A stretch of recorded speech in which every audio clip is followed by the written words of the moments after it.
The first thing Elias noticed was the silence, not the ceremonial kind, the rehearsed stillness of a court trained to hold its breath, but something deeper, something instinctive, the kind of quiet that spread when a predator entered a space, and every other creature, no matter how powerful, felt it in their bones. The Hall of Orinthos had never been silent in its 12,000 years of existence. Light poured through cathedral-high arches, refracting through golden crystal columns grown, not built, from the living stone of the planet Elira. Noble houses filled the chamber in layered tiers. Commanders in burnished armor etched with centuries of victories. Scholars in flowing robes marked with sigils of mastery. Highborn envoys whose bloodlines were older than most stars humans had ever named. And at the center, upon a raised dais of sun metal and ancient oathstone, sat Queen Eltheria Velnaris. She did not move. Her posture was flawless, back straight, shoulders squared beneath sculpted golden armor that caught the light like a living flame. The crown upon her head was not merely ceremonial. It was a weaponized symbol of sovereignty, woven with command runes that could bend armies to her will. Her eyes, sharp and luminous, were fixed on one man standing alone at the edge of the hall. Elias Ward was not supposed to be there. He knew that with painful clarity. He was not a knight, not an ambassador, not a hero whose name echoed in victory halls. He was a systems engineer assigned to the Joint Terran, Eliran Transit Gate project, the kind of man who made sure energy flows stayed stable and fail-safes, didn't fail catastrophically, when ancient alien technology decided to remind everyone it had moods. He wore borrowed formal attire that fit well enough to avoid insult, but not well enough to feel like it belonged to him. His hands were clasped behind his back in a posture that came from long years of military-adjacent training. Stand still. Don't draw attention. Wait for instructions. And yet every instinct in him screamed that attention had already found him. The hall had gone quiet the moment Queen Eltheria's gaze settled on him, not because she demanded it, because no one dared breathe. Elias felt it then, the weight of her presence. Not oppressive, not violent, but focused, like a blade resting against the throat of the moment itself. This was not curiosity. This was assessment. He had been summoned here under vague pretenses. Observation duty, the Eliran liaison had said. A polite way of saying stand there and don't interfere. The Queen was presiding over a formal session of noble arbitration, internal Eliran matters, none of which concerned a human engineer. At least they hadn't, until 3 weeks ago, until the collapse. The incident had been classified under 3 different security protocols, depending on who was reading the report. A partial failure in the ancient substructure beneath the capital, a cascading energy rupture that should have killed everyone in the lower districts. Elias had been in maintenance conduit 7 when the alarm started screaming. He hadn't known who was above him. He hadn't known the chambers belonged to the royal lineage wing. He had only known that the fail-safe seals were failing, and that if the energy surge reached the surface, tens of thousands would die. So he'd stayed. He'd rerouted power manually through conduits never meant for human hands. He'd overridden Eliran's safeguards that explicitly warned unauthorized manipulation may result in death. He'd sealed breaches with his own body braced against ruptured plating while evacuation teams moved civilians, royal and common alike, out of the danger zone. He had not asked who mattered more. He had not waited for orders. He had simply done what needed to be done. That was why he was here now. The herald's voice echoed through the chamber, amplified by living acoustics woven into the hall itself. Elias Ward of Terra, the herald intoned. Step forward. Elias obeyed. Each step toward the dais felt heavier than the last, not because of fear, though fear was there, but because of the awareness that every eye in the chamber tracked his movement. He stopped at the marked distance exactly as protocol dictated. He inclined his head in the precise degree taught during his rushed briefing. He did not meet the Queen's gaze. "Raise your eyes," Queen Eltheria said. Her voice was calm, controlled, and threaded with something ancient that resonated through the hall. Elias looked up. Their eyes met. For a heartbeat, nothing else existed. Not the nobles, not the court. Not the golden hall or the political weight pressing down on his spine. Only her. Her gaze was not cruel, not kind. It was thorough, as if she were looking past flesh and reputation and directly into the architecture of who he was. Something shifted in the air. Elias felt it, not as pain, not as intrusion, but as recognition brushing against him like a current. The queen's fingers tightened slightly on the arm of her throne. That single, almost imperceptible movement sent a ripple through the court. Whispers stirred. This was not supposed to be happening. Queen Eltheria did not react. She did not display. She did not deviate from ritual. And yet something had changed. "Tell me," she said softly, dangerously softly, when the failsafe ruptured beneath the royal wing, "did you know who was above you?" Elias swallowed once. "No, your majesty." "Did you suspect?" "No." Her eyes narrowed, not in suspicion but in focus. "If you had known," she continued, "that my bloodline stood above you, would your actions have been different?" The question struck deeper than protocol allowed. Elias answered anyway. "No." The hall inhaled as one. The queen studied him for a long moment. Then, slowly, deliberately, she stood. The sound of armor shifting echoed like thunder in the silence. Queen Eltheria descended the dais. Step by step, she closed the distance between sovereign and human. When she stopped before him, she was close enough that Elias could see the fine etchings in her armor, the faint scars beneath ceremonial gold, the sharp intelligence in eyes that had commanded wars. She was taller than him, and for the first time since entering the hall, Elias felt something colder than fear settle in his chest. Interest. "Then," the queen said quietly, "you did not protect a throne." Her gaze locked onto his. "You protected lives." Her lips curved, not into a smile but into something far more dangerous. "Court is adjourned." The words detonated through the hall. Gasps, shocked murmurs, nobles rising in confusion. But Queen Eltheria did not look away from Elias. "You will remain," she added. Not a command, a decision. And in that moment, Elias understood something with chilling clarity. Whatever he had done beneath the city 3 weeks ago, whatever the queen had just seen in him, had crossed a line that could not be uncrossed, and the real story was only just beginning. The chamber they brought him to was not a throne room. That, Elias realized immediately, was deliberate. No banners, no elevated seat, no visible symbols of dominance beyond the queen herself. The room was circular, its walls formed of pale gold stone veined with faintly glowing lines that pulsed slowly, like a living heartbeat. Tall arched windows opened to the Capitol beyond, bathing the space in warm afternoon light. At the center stood a single table grown from crystal wood, surrounded by 2 chairs equal in height, equal in distance. Equality, staged with surgical precision. The doors sealed behind him with a soundless finality. Elias remained standing. Queen Eltheria did not immediately take her seat. She removed her crown first. The act was unceremonious, almost intimate. The golden circlet came free of her hair and was placed carefully on the table, its runes dimming as it left her brow. A subtle shift rippled through the air like pressure releasing. Then she looked at him again, not as a sovereign addressing a subject, but as a woman assessing a variable she could not afford to misjudge. "Sit," she said. Elias did. The chair adjusted itself to his posture, a quiet reminder that nothing in this palace was truly passive. Silence stretched between them, not uncomfortable but heavy with intent. "You do not fear me," the queen observed at last. Elias considered lying. He decided against it. "I do," he said, "but not in the way people here expect." Her eyebrow arched slightly. "Explain." "I fear what you represent," he said carefully. "Power concentrated enough to reshape lives without effort.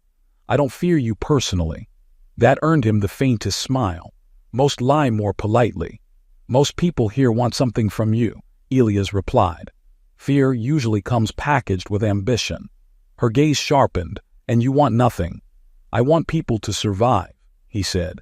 I want systems not to fail catastrophically. I want fewer bodies on the floor after structural collapses. That's about the extent of my long-term strategy.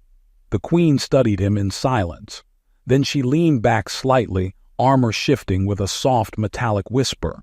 When you diverted the energy surge, she said, you bypassed 3 Elleran safeguards.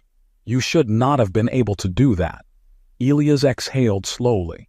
They weren't designed for improvisation. They assumed authorized command input. I treated them like stubborn machines that needed convincing. Convincing, she repeated, amused. You spoke to the system, she continued. You didn't dominate it, you negotiated. I didn't have time to dominate, he said. Negotiation was faster. That answer held her attention longer than anything else he'd said.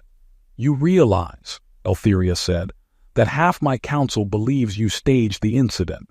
Elias stiffened. I what? Not the collapse, she clarified. Your response to it.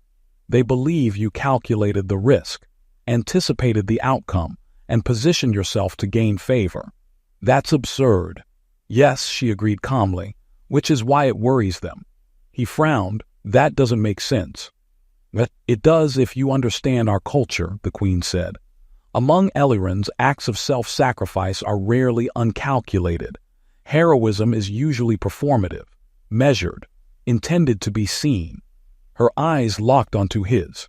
You were not seen until it was over. Elias said nothing. You did not announce your actions, she continued. You did not identify yourself. You did not even ensure credit would be assigned correctly. In fact, if not for my daughter's presence in the lower wing, I might never have known your name. Something tightened in his chest. Your daughter was there. Eltheria nodded once, Princess Salith. The name landed with unexpected weight. She was trapped, the Queen continued evenly, sealed behind failing partitions with 2 attendants. You did not know that when you breached the conduit. Elias felt a cold thread slide down his spine. But you still stayed. Yes, he said quietly, because people were still inside. The Queen rose from her chair. She walked slowly around the table, circling him, not predatory but purposeful. Elias tracked her movement without turning, aware of every step, every shift of light across gold armor and pale skin. You placed yourself between my daughter and death, she said softly. I place myself between anyone and death, he replied. She stopped behind him, close, too close. If I told you, she said, her voice near his ear, that by Elleran law such an act grants me the right to claim you, what would you say? Elias' breath caught. Claim me how? As protector, she said, as oathbound, as something that does not belong to itself anymore. He turned then slowly, meeting her gaze at close range.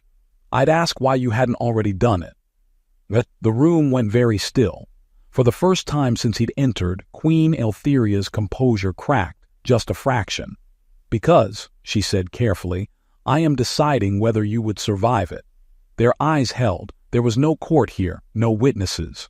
No protocol to hide behind. Only truth measured in heartbeats. You don't want someone who obeys, Elias said quietly. You want someone who acts when you can't. Her lips parted slightly. That, she admitted, is exactly what terrifies my council. And you, he asked. Eltheria straightened, reclaiming space, control, distance. I am not afraid of you, she said. That somehow felt far more dangerous. Leave the palace grounds tonight, she continued. Return to your assigned quarters. Tomorrow you will be summoned again. For what? She placed her crown back upon her head. The runes flared to life. To see, Queen Eltheria said, whether you are still the same man when the consequences of being seen finally arrive. The doors opened behind him.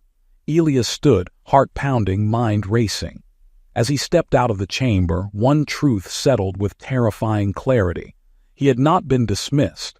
He had been tested, and the Queen was not deciding whether to use him. She was deciding whether to bind him.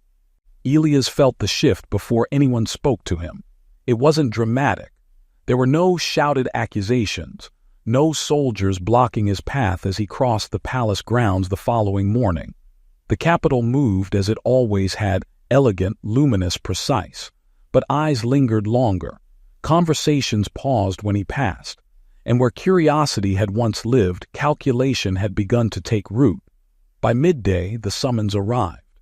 Not from the Queen, from the Triarch Council. The message was polite, impeccably formal, and impossible to refuse without consequence. The council chamber was colder than the Queen's private hall, both in temperature and intent. Darker stone. Sharper lines. No organic curves grown for comfort or symbolism. This space had been constructed to remind everyone within it that power here was collective, negotiated, and unforgiving. 3 figures awaited him. High Counselor Veron, architect of Ellyrin internal security, his silver armor unadorned, his expression unreadable. Mistress Litha, voice of the noble houses, her beauty precise and distant, eyes like cut glass. And Strategos Kelrith, supreme commander of the Ellyrin legions, whose presence alone made Elia's instincts tighten. This was a being who had ordered the deaths of entire fleets and slept soundly afterward. Elias stopped at the marked position. He did not bow. He inclined his head, respectful but not submissive. That alone earned him a flicker of interest. "You stand before the Triarch Council," Veron said. "You will answer truthfully." "I always do," Elias replied. Kelrith's lip curved faintly. "That may be your first mistake." Mistress Litha leaned forward. "Let us begin simply. Did you intend to draw the Queen's attention during the substructure collapse?" "No." "Did you anticipate that your actions would place you in proximity to royal lineage?" "No." "Did you know the princess was present?" "No." Litha's fingers tapped once against the arm of her chair. "Then why stay?" The question landed like a blade aimed at motive. Elias met her gaze. "Because leaving would have killed people." Silence. Kelrith tilted his head slightly. "That answer lacks ambition. I don't consider that a flaw." Veron's eyes narrowed. "Among Ellyrins, lack of ambition is rarely genuine. Among humans," Elias said evenly, "ambition gets people killed when it overrides responsibility." Something subtle shifted. The council members exchanged glances, not agreement but reassessment. "You are aware," Veron said, "that Queen Eltheria has not convened this council since before the collapse. I wasn't aware of her schedule. She has also delayed 3 succession-adjacent negotiations," Litha added, "all of which directly affect the balance of power among the noble houses." Elias frowned. "And you think that's because of me?" "We know it is," Kelrith said flatly. The words hit harder than accusation. "Her interest in you," Kelrith continued, "creates instability. You are an unknown variable introduced into a system that survives by minimizing uncertainty." Elias exhaled slowly. "So what do you want?" Veron folded his hands. "We want to know whether you are an asset or a liability." "And how do you determine that?" Elias asked. "By pressure," Kelrith said. The air changed. "Not metaphorically. The chamber's field dampeners activated, subtle enough that a civilian might not notice, but Elias felt it immediately. The faint resistance against movement, the way sound seemed slightly muted. Containment. Understand this," Litha said softly. "If you are manipulating the Queen, if you are leveraging perceived virtue for influence, the consequences will be severe." Elias met each of their gazes in turn. "I'm not manipulating her." Kelrith leaned forward. "Then why has she not dismissed you?" The question cut closer than any threat. Elias hesitated, because he didn't know. "Because," he said finally, "she's trying to decide whether I'm useful or dangerous." Veron's mouth curved slightly. "You are learning." Before Elias could respond, the chamber doors opened. The room froze. Queen Eltheria entered without announcement. She wore no armor this time. Instead, she was dressed in dark gold fabric that clung to her form like liquid sunlight, her crown absent, her presence somehow more commanding for it. Every council member rose. She did not acknowledge the gesture. "Release the field," she said. The dampeners disengaged instantly. Her gaze swept the room, sharp and unyielding. You summoned him without my consent. Veron inclined his head. We acted to protect the realm. You acted, Eltheria replied, to protect your comfort. Her eyes shifted to Elias. Are you harmed? No, your majesty. Good. She turned back to the council, her voice cold enough to frost stone. Elias Ward stands under my personal consideration. Any action taken against him, overt or subtle, will be regarded as action against my authority. Litha stiffened. With respect, your majesty, the council does not decide whom I evaluate, Eltheria interrupted, nor how. Kelrith studied her carefully. You would risk internal fracture for a human engineer. Eltheria's gaze never wavered. I would risk far more for truth. Silence fell heavy and absolute. Then she looked at Elias again. You will leave, she said gently now. This matter is concluded. Elias obeyed. As the doors closed behind him, he heard nothing more, but he felt it. The fracture. The moment lines had been drawn, and for the first time it became unmistakably clear. Queen Eltheria was not merely interested in him. She was defending him. And in the Ellerin court, that meant enemies had already begun choosing sides. The attempt did not come with warning. That, Elias would later realize, was the most honest part of it. No dramatic announcement. No whispered threat delivered through intermediaries. No ceremonial challenge cloaked in tradition. Just a moment when the world tilted slightly wrong. He was crossing the eastern sky bridge when his instincts flared. An old reflex born from years spent near systems that failed catastrophically when ignored. The air pressure shifted. The ambient harmonic of the bridge's stabilizers dropped half a register. Someone had overridden the safety lattice. Elias stopped. That single pause saved his life. The section of the bridge 3 meters ahead of him collapsed inward, not outward, an implosion engineered to look like structural fatigue. Golden stone folded like paper, gravity twisting violently as the stabilizers failed in sequence. Elias dove backward. The shockwave slammed into him, hurling his body hard against the intact railing. Pain exploded across his shoulder as something cracked, not bone but close enough to steal his breath.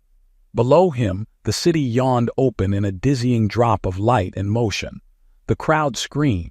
Security forces moved too late. Someone wanted him to fall. Elias dragged himself upright, vision swimming, adrenaline burning through pain. He didn't look down. He looked around. And that was when he saw her. Queen Eltheria stood at the far end of the bridge, flanked by 2 royal guards who were already drawing weapons. But it was her expression that froze him. Not fear. Fury. The air around her seemed to tighten, light bending subtly as command runes ignited along the seams of her attire. Power, raw, ancient, tightly controlled, radiated outward in a silent wave. The crowd fell to its knees. Every Ellerin within sight felt it. Elias felt something else, the unmistakable sensation of being claimed. She crossed the distance between them in seconds, her movement fluid and precise. Her hands gripped his arms, strong, steady, assessing him for injuries with the efficiency of someone accustomed to battlefields. "Are you hurt?" she demanded. "Nothing fatal," he managed. "Someone sabotaged the stabilizers." "I know." Her jaw tightened. "This was not an accident," she said, her voice carrying lethal calm. "This was a message. To him or to her. Probably both." Royal guards secured the bridge as medics rushed forward, but Eltheria did not release him. Not immediately.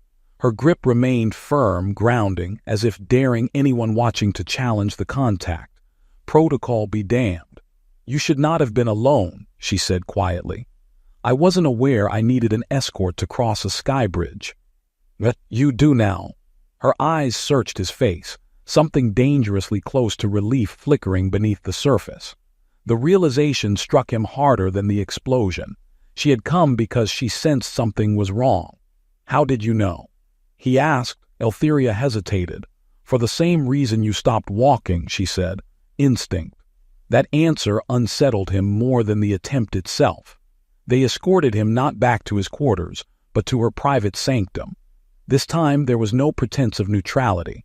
The doors sealed. The guards withdrew, and suddenly they were alone in a space that radiated personal history rather than political authority, artifacts from campaigns long past, weapons displayed not as trophies but as reminders, soft illumination replacing harsh ceremonial light. Eltheria removed her outer mantle with a sharp motion. "This changes everything," she said. "It already had," Elias replied. She turned on him, eyes blazing. "You were not supposed to be touched yet." Yet, the word hung between them. "You are under my protection," she continued. That was understood implicitly, but now the court has shown its hand. "You think the council ordered it?" "I think," she said carefully, "that at least one faction has decided eliminating you is easier than tolerating uncertainty." But Elias absorbed that. "Then you shouldn't keep me close," he said. "I'm a liability." Her laugh was short and humorless. "You misunderstand," she said, stepping closer.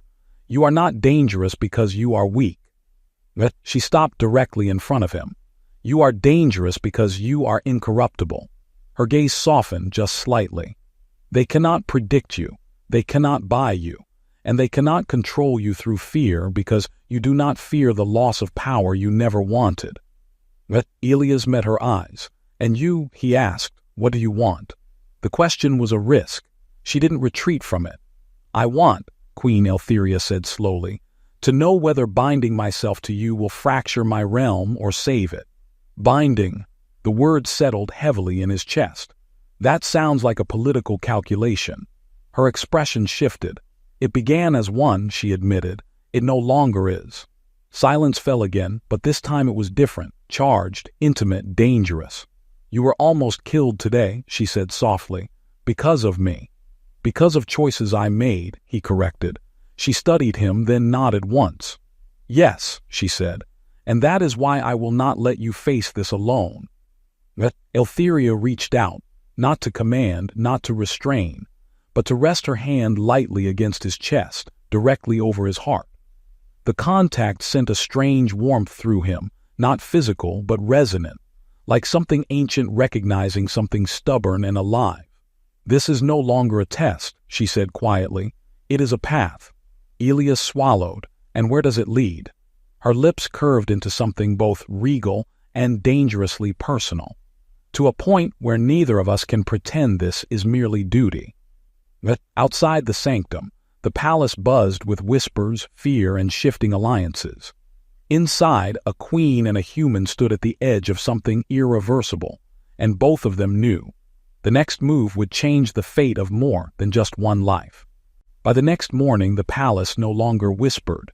It watched.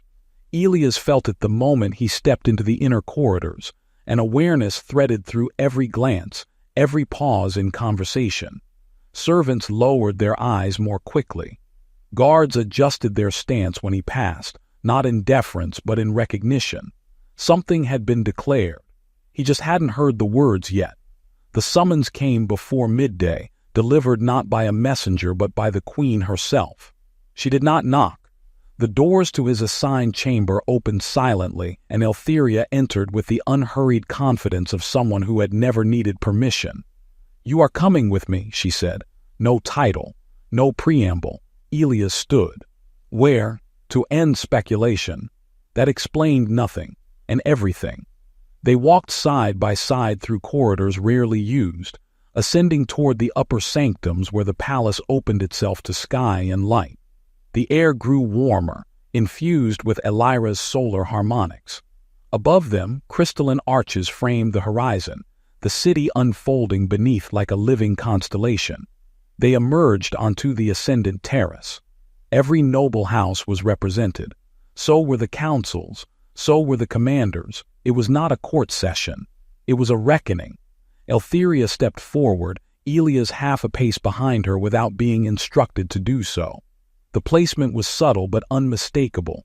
Not a servant, not a guard, companion. She raised one hand. The terrace fell silent. "You have all felt the disturbance," the queen said, her voice carrying effortlessly. "You have all drawn conclusions. Some of you have acted." Her gaze swept the assembly, sharp enough to cut. "Let us be clear."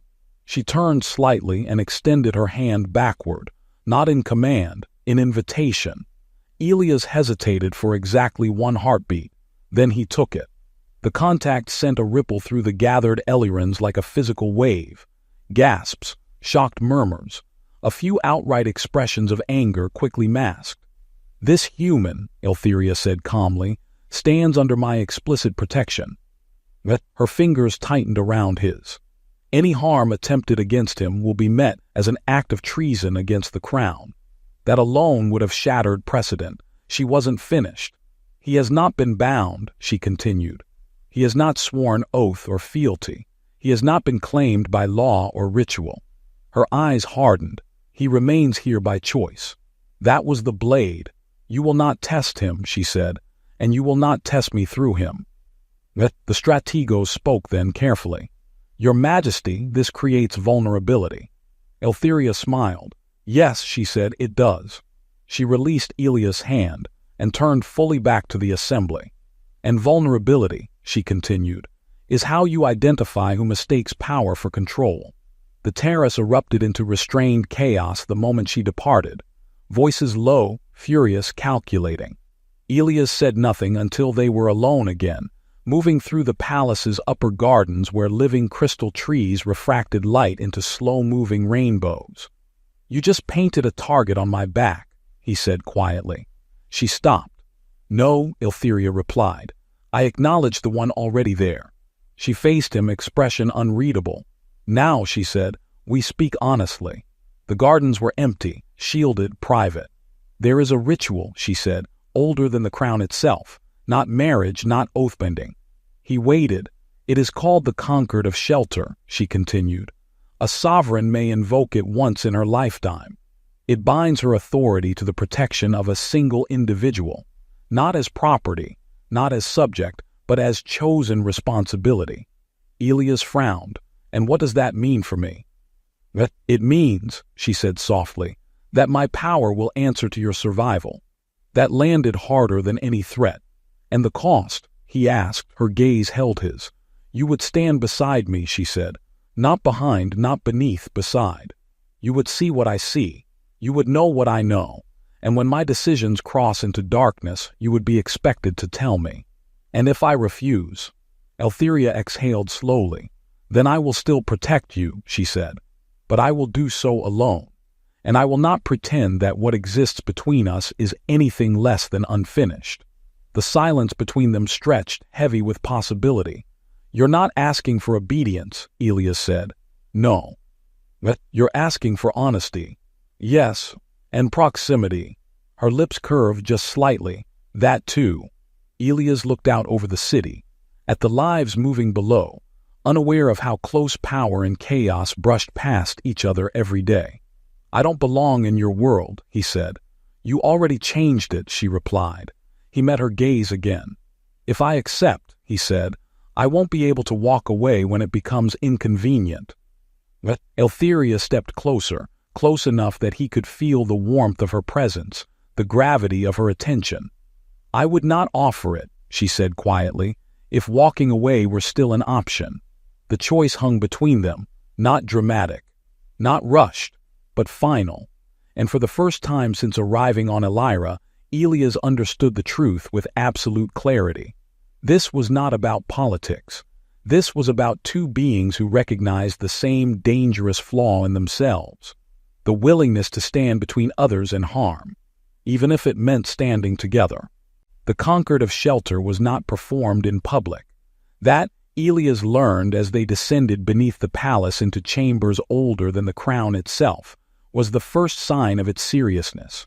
No nobles, no council, no witnesses whose memory could be edited by politics. Only stone, light, and truth. The ritual chamber was circular, its walls etched with symbols so ancient that even the translators in Elias' implants struggled to render them fully. The air was warmer here, resonant, charged with a pressure that reminded him uncomfortably of standing inside an active power core. At the center stood a low platform of pale crystal, unmarred by ornament. "This place predates our empire," Eltheria said quietly. "Before fleets, before titles, Before we learn to call power sovereignty instead of survival. Elias stepped onto the platform opposite her. No guards followed. No weapons were drawn. If something went wrong here, it would go wrong absolutely. You can still turn back, she said, not looking at him. Even now. He believed her. And that, more than ceremony, was what made the choice real. What happens if I accept? He asked. Eltheria faced him then, her expression stripped of regality, armor, performance. My authority will anchor itself to your continued existence, she said. If you are threatened, my power will answer instinctively. If you are harmed, my enemies will not survive long enough to regret it. And the cost to you. She hesitated. For the duration of the conquered, she said, I will no longer be fully neutral. Every decision I make will be interpreted through the lens of you. Elias absorbed that. You'll be seen as compromised. Yes, exploitable, certainly, and dangerous. Her lips curved faintly. I already am. Silence settled between them. Then Elias did something unexpected. He stepped closer, not into her space as a challenge, but as acceptance.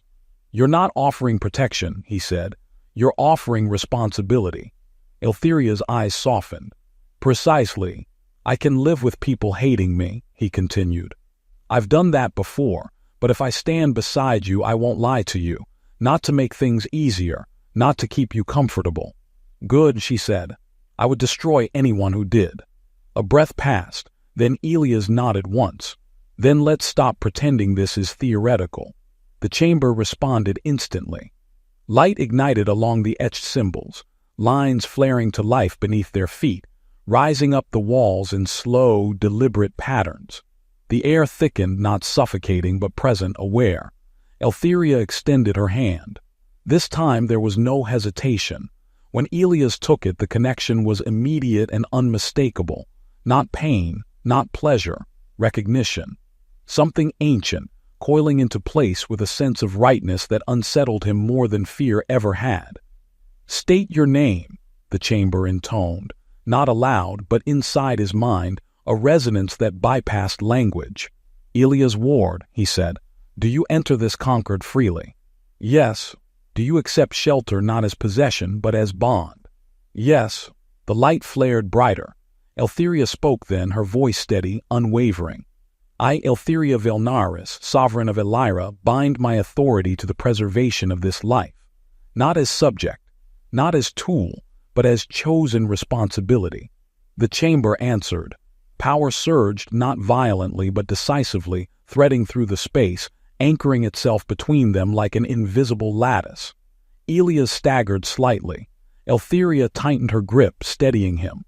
I've got you, she said softly. And somehow he knew she meant it in every possible way. The light dimmed.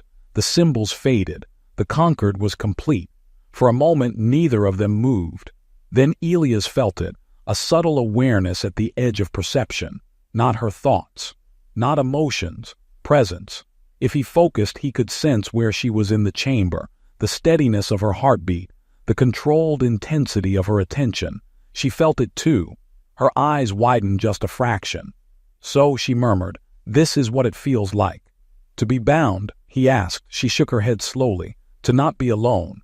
The moment shattered as alarms screamed through the palace. Not ceremonial tones. Emergency. Eltheria straightened instantly, queen once more. That was fast, she said coldly. They felt it. Who? Everyone who shouldn't have. The chamber doors opened as guards rushed in, expressions grim. Your Majesty, one said urgently, multiple fleets have shifted from standby. House Varethas has declared emergency sovereignty protocols. Elias felt the weight of it settle in his chest. The conquered hadn't just changed them. It had changed the board. Eltheria looked at him, not with regret, not with apology, with resolve. Welcome to the consequences, she said. Elias met her gaze steady. Good, he replied. I was starting to think this would be easy. But outside the ritual chamber, alliances moved. Threats sharpened. And somewhere in the depths of the palace, something ancient and patient smiled. Because the conquered of shelter had been invoked, and history had just been forced to adapt. The sky over Elira did not darken. It fractured.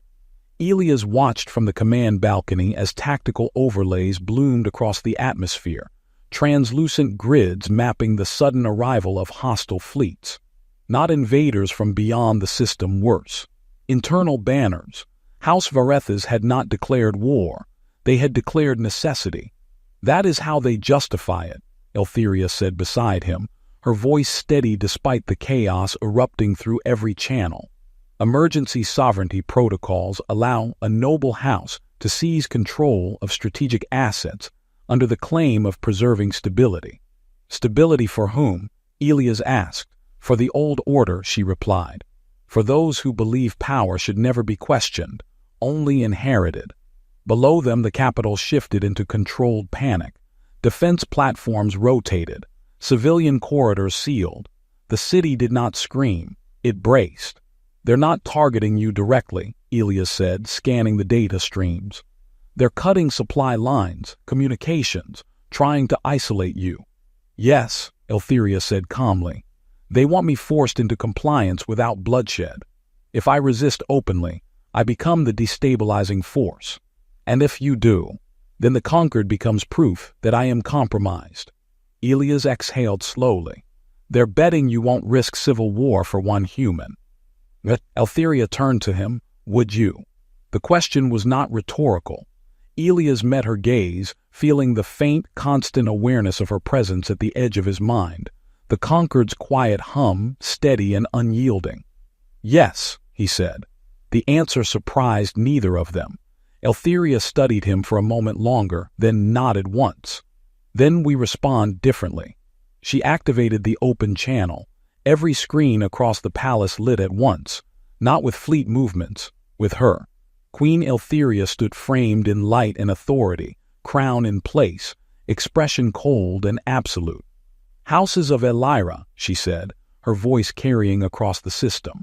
You have invoked emergency protocols without my consent. Her gaze hardened. I remind you that such authority exists to protect the realm, not to preserve comfort. She paused. You believe the conquered of shelter weakens the crown. Eltheria extended her hand. Elias stepped forward, visible. Deliberate, unhidden. This, the queen said, is Elias' ward. A ripple moved through the feeds. He is not bound by law. He holds no title. He commands no fleet. She turned slightly toward him. He stands here because he chose to. But Elias felt the weight of 1,000 judgments press against him. And because, Eltheria continued, he embodies what too many of you have forgotten. Her eyes burned. That power exists to stand between harm and the helpless. But she faced the camera again. If you believe removing him will restore balance. Her voice dropped. Then you do not understand what you have already provoked. The channel closed, silence followed, then impact. The first strike came not from space, but from within the palace. Security alarms flared as internal defenses went dark sector by sector. They're inside, Elias said sharply. Eltheria was already moving. Varetha's loyalists, she said. They've been preparing this longer than we knew. The corridors erupted into controlled chaos as guards mobilized. Barriers sealing and reopening in rapid sequence. Elias stayed at her side, instincts sharpening, mind tracking movement and failure points automatically. This way, he said suddenly, redirecting them down an auxiliary passage. Their override pattern is symmetrical. They'll expect us to move toward the inner sanctum. Eltheria trusted him without hesitation. They moved fast. A blast rocked the corridor behind them, energy scorching stone. Elias felt the shockwave hit his spine, and then the conquered surged. Not violently, protectively. Eltheria's hand closed around his wrist, grounding him, her presence anchoring him against the force. Stay with me, she said. I'm not going anywhere, he replied. They emerged into the command nexus, older than the palace's current configuration, interfaces grown rather than built. Elias moved instinctively, fingers flying across living panels, rerouting systems that resisted him until he convinced them otherwise. You shouldn't be able to do that, one officer whispered. I shouldn't, Elias agreed, but I can. the city's defenses reasserted themselves in cascading waves. Varetha's command ships faltered, their precision disrupted, their timing fractured. Not destroyed, disoriented, Eltheria watched the shift, understanding dawning. "You're not fighting them," she said. "No," Elias replied. "I'm removing their certainty." Her laughter was sharp, fierce, and proud. "You are dangerous," she said again. This time, he answered on purpose. The battle did not end that day, but it changed. The houses learned something they could not unlearn, that the queen would stand openly beside a human, and that the human would not flinch. As the palace stabilized and emergency protocols settled into uneasy ceasefire, Eltheria stood with Elias overlooking the city once more. "You chose me," she said quietly. "I chose the line that mattered," he replied. She turned toward him, expression unguarded for just a moment. "Tomorrow," she said, "they will call this reckless." "Tomorrow," Elias said, "they'll still be alive." That apparently was enough. The conquered pulsed between them, steady, unbroken. And far beyond Elira's skies, other powers began to pay attention. Because the galaxy had just witnessed something it did not know how to classify. A queen who did not rule alone.